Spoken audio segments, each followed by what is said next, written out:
So good morning student. Next we are doing the evidences from the bond angles. किस चीज़ के evidence के D पाई और P पाई में bonding होती है, पाई बॉन्डिंग.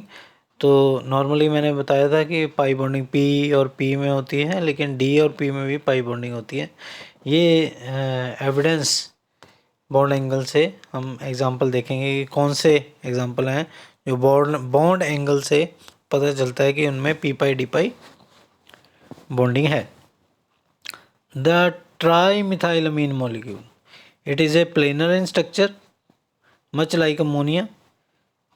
CH3 NCH3 ये इस तरह से होता है. CH3 NCH3 एक और CH3 लगा होता है इस तरह से.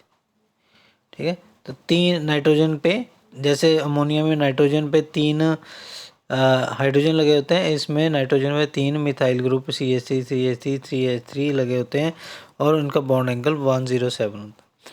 अब इन कॉन्ट्रास्ट टू तो इसका स्ट्रक्चर भी अमोनिया जैसा होता है. In contrast trisilyl amine is a planar. अब इसका जो स्ट्रक्चर होता है वो आपको मैं बता दूं कि इस तरह से होता है, इस तरह से, और यहाँ पे लोन पेयर अमोनिया जैसा स्ट्रक्चर. लेकिन ट्राइसिलाइल अमीन है, जो ट्राइसिलाइल अमीन है वो प्लेनर होता है. ट्राइसिलाइल अमीन कौन सा है, ये आगे दियो, ये वाला ट्राइसिलाइल अमीन. तो इसमें क्या है, देखो नाइट्रोजन के साथ SI लगे होते हैं. तीन SI, C की जगह SI लगा होता है. सिलिकॉन, कार्बन की जगह सिलिकॉन, बाकी सेम, पर ये प्लेनर होता है. ठीक है. अब ये प्लेनर के होता है, ये हम डिस्कस करेंगे. Although the steric effect of the larger silyl groups might be expected to open out the bond angles. It seems that the hardly possible that they could force the lone pair out of fourth tetrahedral orbital and make the molecule perfectly planar. तो ये बहुत मुश्किल है कि perfectly planar बना दे molecule कि steric effect की वजह से एक ही प्लेन में रहें चारों. ये जो चारों ग्रुप्स हैं वो एक ही प्लेन में रहें और परफेक्टली इसको प्लेनर बना दें, तो ये मुश्किल है. तो फिर क्या रीज़न हो सकता है कि ट्राइसिलाइलमीन जो है प्लेनर है. तो it seems the more likely the lone pair, जो लोन पेयर है adopt the p orbital on the pure p orbital on the nitrogen atom because the orbital on three silyl groups overlap with it. ठीक है. 3 silyl कौन से orbital, D orbital silicon atoms के ऊपर जो 3 D orbital होंगे वो overlap करेंगे और D localise the lone pair over the entire system. तो डी लोकलाइज कर देंगे. कैसे, ये दिखाया हुआ है, ये देखो. अब होगा क्या कि ये नाइट्रोजन है, नाइट्रोजन के पास लोन पेयर होता है. ठीक है. अब ये दिखाया हुआ कि लोन पेयर, वो नाइट्रोजन का जो लोन पेयर है वो p ऑर्बिटल अज्यूम कर लेता है शेप अपनी, और इसके पास d ऑर्बिटल है SI के पास, और इस तरह से ये बॉन्डिंग करेगा, पाई बॉन्डिंग. पहले इस वाले SI के साथ, फिर इस वाले SI के साथ पाई बॉन्डिंग हो जाएगी, फिर इस वाले SI के साथ. ठीक है. ये इस तरह से शेप होती है ना इसकी, इस तरह से. तो इस तरह से, तो इस तरह से तीनों के ऊपर रोटेट होता रहेगा ये, और लोन पेयर रोटेट होता रहेगा और कंज्यूम होता रहेगा, और उससे क्या हो जाएगा कि ये स्ट्रक्चर प्लेनर हो जाएगा. इस तरह से ये रेजोनेंट स्ट्रक्चर बनेंगे तीन, जो आपको ऊपर दिखाए हैं अभी, ये रेजोनेंट स्ट्रक्चर बनेंगे तीन. और इस तरह से लगेगा कि जो लोन पेयर है वो तो फ्री नहीं है, वो बॉन्डिंग में इन्वॉल्व होने की वजह से अब ये प्लेनर स्ट्रक्चर हो गया, इसका प्लेनर स्ट्रक्चर हो गया. तो इस तरह से ये आप अज्यूम कर सकते हैं कि ये नाइट्रोजन पे ये ऑर्बिटल है p ऑर्बिटल, और ये तीनों SI के साथ बारी बारी या एक ही में बॉन्ड हुआ है, तीनों के साथ इक्वल बॉन्ड हुआ है, जिससे कि वो डिसअपियर हो जाता है क्योंकि वो बॉन्डिंग में इन्वॉल्व हो गया, वो लोन पेयर अब फ्री नहीं रहता. तो एक तरह से बॉन्ड, डबल बॉन्ड बना लेता है. तो इसकी वजह से वो ट्राइसिलाइल। पर ये जो दूसरा मॉलिक्यूल था कौन सा, ट्राईमिथाइल अमीन, ट्राईमिथाइल अमीन में क्या होता है, नाइट्रोजन CH3 CH3 CH3, ये 3 CH3 लगे हुए हैं, यहाँ पे लोन पेयर होता है, ठीक है, ये लोन पेयर है। अब इसमें क्या है, इसमें ये चीज़ नहीं पॉसिबल होती, ठीक है। ये चीज़ क्यों नहीं पॉसिबल होती, बिकॉज कार्बन के पास d ऑर्बिटल नहीं है। ये जो कार्बन लगा हुआ है इसके पास, उसके पास नो d ऑर्बिटल, तो d ऑर्बिटल नहीं होगा तो नाइट्रोजन और कार्बन का बॉन्ड भी नहीं, डबल बॉन्ड भी नहीं बनेगा। इसमें सिलिकॉन के पास d ऑर्बिटल है, ठीक है, जो कि ईजिली इसको n के लोन पेयर से या p ऑर्बिटल से ओवरलैप कर सकते हैं, जिससे कि बॉन्ड बन सकता है। तो ये जो फ़र्क है कि क्वेश्चन आएगा कि why trisilylamine trimethylamine is pyramidal in shape and trisilylamine is planar in shape, तो इसका आंसर ये, ठीक है। तो यही rather similar result obtain by comparing the bond angles, bond angle से भी ये पता चल जाएगा सिलाइल मिथाइल में। और आइसोथायोसाइनेट्स। अब आगे हम बात करते हैं di methyl ether. Di methyl ether in oxygen is hybridized approximately sp3 with 2 lone pairs on the oxygen atom as compared to the sp2 hybrid of disiloxane with pi bonding। तो ये जो अभी बोला है इसका क्या मतलब है, इसकी बात कर रहे हैं। ये है डाई मिथाइल ईथर, ठीक है, di methyl ether, di methyl ether और डाई सिलोक्सेन, ये डाई सिलोक्सेन है। अब इनमें क्या फ़र्क नज़र आता है, इसके पास लोन पेयर हैं, 2 लोन पेयर, और ये sp, इस पे ऑक्सीजन है जो sp3 हाइब्रिडाइज है, और ये 2 लोन पेयर हैं। अब इसमें सिलिकॉन में क्या हो जाता है, ये ऑक्सीजन sp2 हाइब्रिडाइज है, और इससे जो अनहाइब्रिडाइज p ऑर्बिटल था जिसके पास लोन पेयर था, वो सिलिकॉन के d के साथ कंबाइन कर जाता है। सिमिलरली जैसे पहले हुए, सिलिकॉन का D और ऑक्सीजन का P, इसमें D पाई P पाई बॉन्ड बना लेते हैं, जिससे कि ये लोन पेयर ख़त्म हो जाते हैं और ये प्लेनर स्ट्रक्चर में आ जाता है। और इसका बॉन्ड एंगल भी ये देखो 144 डिग्री है, और इसका बॉन्ड एंगल है 111 डिग्री। क्यों, क्योंकि इसमें लोन पेयर अपना रिपल्शन दे रहे हैं, lone pair repulsion is greater. तो इस करके ये जो एंगल है CH3O CH3 का 111 का एंगल है। अब इसमें लोन पेयर है ही नहीं है, लोन पेयर अब बॉन्डिंग में इन्वॉल्व हो गए, नो लोन पेयर, तो ये बॉन्ड एंगल ज़्यादा है इसका। SiO का बॉन्ड एंगल 144 डिग्री होता है। तो ये ऐसे, and in the similar way the methyl in the similar way the methyl, excuse me,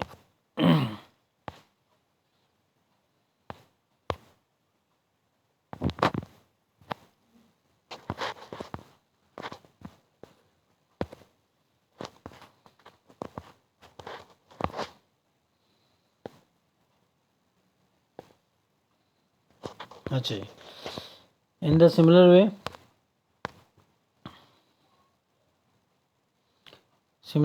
same way the methyl isothiocyanate molecule, isothiocyanate CH3N double bond C double bond S as lone pair localized on nitrogen। इसके पास lone pair होता है जो nitrogen के ऊपर होता है, और इसकी जो स्ट्रक्चर है वो बेंट है। बेंट क्यों है कि N जो sp2 हाइब्रिडाइज है, but delocalization of lone pair into the pi orbital of silicon. पर ये अगर CH3 की बजाय यहाँ पे सिलिकॉन SiH3 लगाओ, तो उसमें देखिए H3Si लगा हुआ है, यहाँ पे ये लीनियर स्ट्रक्चर है। तो सेम ही, सिर्फ कार्बन और सिलिकॉन का फ़र्क है, पर उससे क्या हो जाता है, वो स्ट्रेट है और वो ये स्ट्रेट है और ये बेंट है। देखिए CH3N double bond C double bond S, इस तरह से ये एंगल जो है 142 डिग्री का एंगल है, क्योंकि इसमें लोन पेयर आ गया। यहाँ पे sp3 हाइब्रिडाइज है, सॉरी लिख के बताता हूँ मैं कौन सा हाइब्रिडाइजेशन है यहाँ पे। सो sp2 जो बेंट है वो sp2 हाइब्रिडाइज है।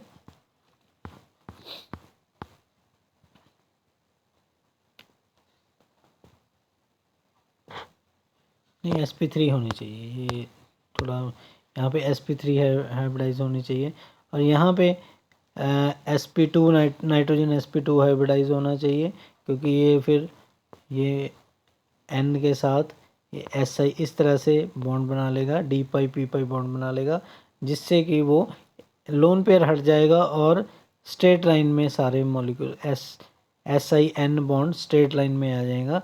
और यहाँ पे लोन पेयर होने की वजह से ये क्या है 1, तो इसमें sp3 हाइब्रिडाइजेशन होनी चाहिए, इसमें sp2 हाइब्रिडाइजेशन होनी चाहिए, तो ये स्ट्रेट लाइन बन जाएगी H3SiN double bond C double bond S, लेकिन इसमें CH3NCS बॉन्ड में एंगल होगा 142 का। तो इस तरह से आप देख सकते हैं कि ये because of D pi p pi bonding की वजह से ही सारा कुछ हो रहा है। तो the hypothetical delocalization lone pair in the above silicon compounds is supported by the lower basicity of silyl compound as compared to the carbon compound। ठीक है, तो आगे हम चलते हैं। The reduced basicity incorporated through the expected on the basis of electronegativity effects operating through the sigma system, since silicon is less electronegative than carbon. So it is the consistent with the internal Lewis acid base interaction with nitrogen and oxygen lone pair and empty acceptor d orbital on silicon। तो इसमें basically क्या बताया हुआ है कि ये जो experimentally है, ये जो रिड्यूस्ड बेसिसिटी है, ठीक है, किसकी रिड्यूस बेसिसिटी, इसमें ये बेस है, ये एसिड है, ठीक है। इनमें आप देखें बेस हमेशा क्या देता है, लोन पेयर देता है, और BF3 ये एसिड है, इसके पास खाली जगह है तो ये लोन पेयर ले लेगा। तो इस तरह से ये बॉन्ड बना लेंगे, और एरो आ गया, ये अपना डेटिव बॉन्ड बना लेगा, ये अपना लोन पेयर ऑक्सीजन इसको BF3 को दे देगा और ये कंपाउंड बन जाएगा, ठीक है। तो ये बेस है। अब इसकी सिलिकॉन में ये बेसिसिटी रिड्यूस हो जाती है, मतलब जब सिलिकॉन वाला कंपाउंड BF3 के साथ बॉन्ड बनाएगा तो ये बना ही नहीं सकता, no bond, no adduct forms. जैसे इसमें ऊपर वाले में अडक्ट ये कंपाउंड बन जाता है, इसमें नहीं बनता। तो क्यों नहीं बनता? बिकॉज इसमें जो लोन पेयर, पहले वाले में तो लोन पेयर अवेलेबल है ऑक्सीजन के पास, इसमें अब लोन पेयर अवेलेबल नहीं है। कहाँ जाता है लोन पेयर? वो इन्वॉल्व हो जाता है पी पाई डी पाई में, कंज्यूम हो जाता है, जिसके बाद वो फ्री नहीं रहता और BF3 के साथ ये बॉन्डिंग नहीं कर सकता। इसलिए दिस इज़ लोअर बेस, ये इसकी बेसिसिटी कम हो गई जब सिलिकॉन लग गया। क्यों कम होगी? बिकॉज इसमें d pi p pi bonding हो रही है, इसलिए इसकी बेसिसिटी कम होगी। And by the absence of trisilyl ammonium salt instead of onium salt formation, trisilyl is cleaved by hydrogen. ठीक है, तो ओनियम सॉल्ट फॉर्मेशन में की बजाय ट्राइसिलाइल हाइड्रोजन क्लोराइड से क्लीव हो जाता है। तो HCl डाल दोगे इसमें, ठीक है, तो ये एसिड और बेस का काम करेगा, यहाँ पे क्लीव हो जाता है, ठीक है। ओनियम सॉल्ट नहीं बनाता, सॉल्ट नहीं बनाता, जैसे कि एसिड और बेस मिलके सॉल्ट बनाते हैं, ये सॉल्ट नहीं बनाता, टूट ही जाता है, NH4Cl और SiH3Cl बना देता है। So this is the one topic. Another p pi d pi experimental evidence for d orbital contraction and participation, या इसको कई बार कह देते हैं influence of F on d orbital, influence of fluorine on d orbital participation, या experimental evidence for d orbital contraction and participation। ठीक है, ये भी p pi d pi का ही, d pi p pi का ही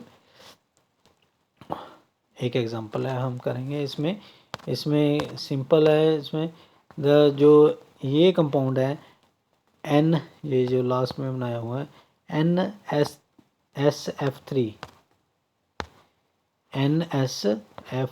3 F।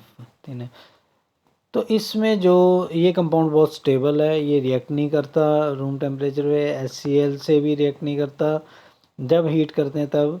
और with the metallic sodium at temperature, metallic sodium 400 degree से कम पे, मतलब इतना स्टेबल है ये। SN बॉन्ड इसमें जो है शॉर्टेस्ट नोन बॉन्ड है, शॉर्टेस्ट सबसे कम SN बॉन्ड जो है 141.6 pm के between two elements. FSF angle है जो 94 है, compatible with the sp3 bonding है, sp3 हाइब्रिडाइजेशन हो रही है और sp3 हाइब्रिड सिग्मा बॉन्ड वाला है। लेकिन इसमें 2 p/d बॉन्ड्स भी हैं बिटवीन सल्फर एंड नाइट्रोजन। एक तो NS बॉन्ड सिग्मा है, 2 जो बॉन्ड है, तो यहाँ पे ट्रिपल बॉन्ड का स्ट्रेंथ हो रही है। The contraction of d orbital by the inductive effect of the fluorine presently permit the effective overlap and pi bond. तो इसमें क्या है, क्योंकि इलेक्ट्रोनेगेटिव है फ्लोरीन, तो इसके इंडक्टिव इफेक्ट है, ये खींचेगा पेयर को अपनी तरफ, जिससे कि NS बॉन्ड और स्ट्रॉन्ग हो जाएगा। ठीक है, ये हमने एक पहले भी एग्जांपल में पढ़ा हुआ है। तो ये जो इसका डबल बॉन्ड लेंथ है, ये ट्रिपल बॉन्ड की तरह ही है। ठीक है, बॉन्ड लेंथ 174 है for single SN bonds, for double SN bond 154 है। ठीक है, विच जो कंसिस्टेंट है in this trifluoride, this value is also agreement with the force constant, ये वैल्यू एग्री करती है फोर्स कांस्टेंट से। रिलेटिव बॉन्ड लेंथ है SN S double bond N S triple bond N, ये जो रेशो है ये सिमिलर है, किससे सिमिलर है, CN C single bond N C double bond N C triple bond N के रेशो से मेल खाती है, तो इसलिए ये ट्रिपल बॉन्ड ही है S और N में। तो ये एक एग्जांपल हो गया। दूसरा एग्जांपल ये है कि 2 कंपाउंड को जिनका फार्मूला ऑलमोस्ट नहीं सेम ही है, S4N4H4 N4S4F4। ठीक है, या हम लिख सकते हैं S4N4F4। तो क्या फ़र्क है, सिर्फ फ्लोरीन का फ़र्क है, फ्लोरीन और हाइड्रोजन का फ़र्क है। इसमें हाइड्रोजन लगी हुई है H4 फ्लोरीन, लेकिन सिर्फ इससे स्ट्रक्चर का फ़र्क आ जाता है। टेट्रा सल्फर, ये जो टेट्रा सल्फर टेट्रामाइड है वो इस तरह से S8 मॉलिक्यूल के स्ट्रक्चर की तरह है, जिसमें कि ये SS कॉर्नर्स पे लगा हुआ है स्क्वायर के, और NN बीच में लगा हुआ है। ठीक है, और HN पे लगा हुआ है। तो ये बन गया स्ट्रक्चर S4N4H4। ठीक है, अब देखते हैं फ्लोरीन का स्ट्रक्चर। फ्लोरीन का देखो, फ्लोरीन लगने से अब क्या हो गया, यहाँ पे बिल्कुल स्ट्रक्चर ही चेंज हो गया। अब फ्लोराइड में आइसोमेरिक स्ट्रक्चर इस तरह से है, SS तो कॉर्नर पे लगा हुआ है, कॉर्नर्स पे, स्क्वायर के कॉर्नर पे, और NN सेंटर में लगा हुआ। पर F की पोजीशन, H की पोजीशन N पे थी सेंटर में, लेकिन F की पोजीशन S के पास आ गई, यहाँ पे S के पास। उससे क्या हो जाएगा, S और N में डबल बॉन्ड क्रिएट हो गया because of inductive effect of F, because of electronegativity of F। तो ये स्ट्रक्चर इस तरह से बन गया। अब इसमें डबल बॉन्ड भी आ गया S और N के बीच में, alternate double bond, S double bond N, N single bond S, S double bond N, N single bond S, इस तरह से बन गया। ठीक है, double bonding in the molecule is clearly shown by the alternation इन, जो डबल बॉन्ड है clearly shown by alternation of SN bond length in the ring. Double bonding in the molecule is clearly shown by the alternation in SN bond length in ring. ठीक है, जो clearly दिखाई दे रही है कि double bond है, और इससे both the iso electronic, both the electronic structure जिनका है are reasonable but raise the question. Why doesn't tetra sulfuramide isomerise, तो ये हाइड्रोजन का क्यों स्ट्रक्चर ऐसा नहीं बनता, इसके पीछे वही कारण है, इसके पीछे कारण है कि फ्लोरीन है ज़्यादा इलेक्ट्रोनेगेटिव है, हाइड्रोजन इतना इलेक्ट्रोनेगेटिव नहीं है कि उसको सपोर्ट कर सके और एस और एन में डबल बॉन्ड पी पाई डी पाई बॉन्ड बना सके। एस और एन में पी पाई D pi bond, D pi p pi bond नहीं बना सकता, बिकॉज इलेक्ट्रोनेगेटिविटी एच की बहुत कम है as compare to fluorine. Fluorine की इलेक्ट्रोनेगेटिविटी कम ज़्यादा है, वो एस के साथ जुड़ के अब इसको एन के साथ एक और बॉन्ड बनवा देता है।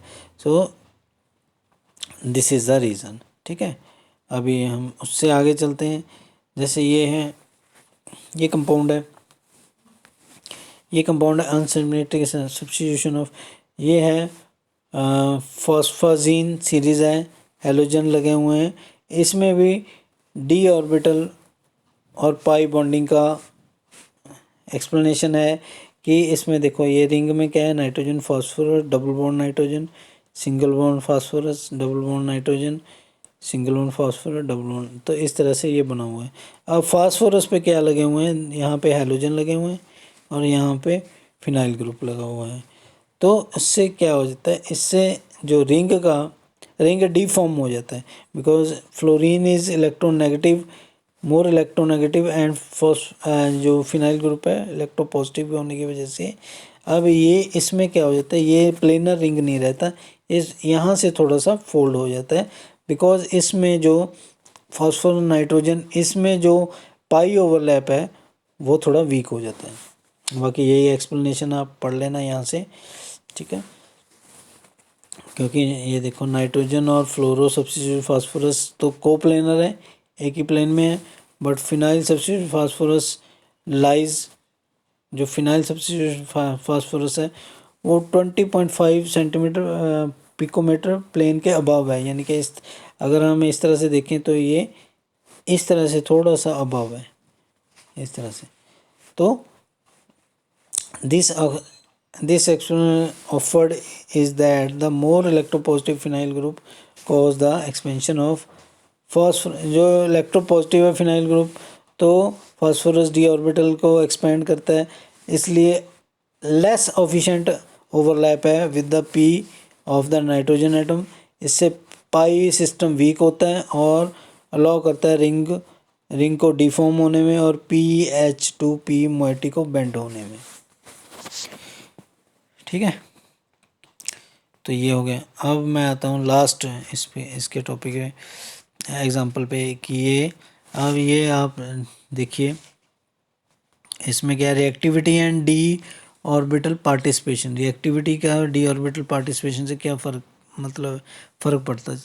तो ये रिएक्शन ही सीधा मैं बता दें, एक कार्बन टेट्रा क्लोराइड है हाइड्रोजन के वाटर के साथ कोई रिएक्शन नहीं देता, सिलिकॉन टेट्राक्लोराइड है वाटर के साथ SiOH4 बनाता है 4H, रैपिड रिएक्शन देता है। PCl5 रैपिड रिएक्शन देता है HCl और OPH PCl3 और OPOH3 बना देता है। तो इसका मतलब फास्फोरस और सिलिकॉन तो रिएक्ट करते हैं लेकिन कार्बन रिएक्ट नहीं करता। अगेन क्यों भाई, कार्बन हैलाइड वाटर के साथ रिएक्ट नहीं कर सकते और सिलिकॉन और फास्फोरस रिएक्ट कर सकते हैं वाटर के साथ। Again due to the similar reason, inability of the d pi p pi formation. तो इसमें कार्बन में ये वाटर के साथ रिएक्ट कर रहा है, क्यों कर रहा है ये वाटर के साथ, क्योंकि यहाँ पे डबल बॉन्ड है, वो टूट के सिंगल बॉन्ड, इस तरह से कार्बन अपने जो कोऑर्डिनेशन को एक्सपेंड कर रहा है। इसमें कार्बन 3 तरफ से बॉन्डेड है और ये बॉन्ड डबल बॉन्ड तोड़ के वो वाटर के साथ अटैच कर सकता है, तो इस तरह से रिएक्शन हो जाता है। लेकिन अदरवाइज CCl4 में ये नहीं पॉसिबल हो सकता। CCl4 में no possibility of such kind, तो इसलिए वाटर के साथ रिएक्ट नहीं करता।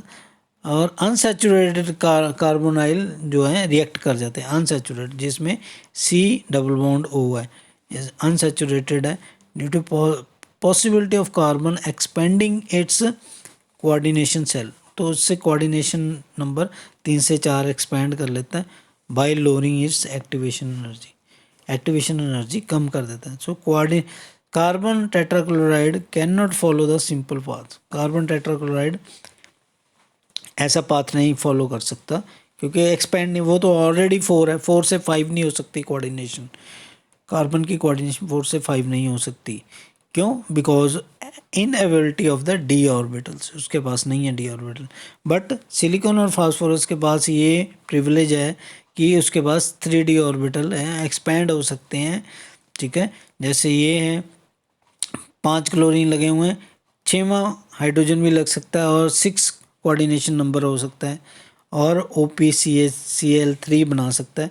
ये फास्फोरस कर सकता है, सिलिकॉन भी ऐसे ही कर सकता है, बट कार्बन नहीं ऐसा कर सकता because of non ability of the d orbitals. तो simple reaction path for the nuclear displacement में be illustrated by the solvolysis of chloro di alkyl phosphine oxide.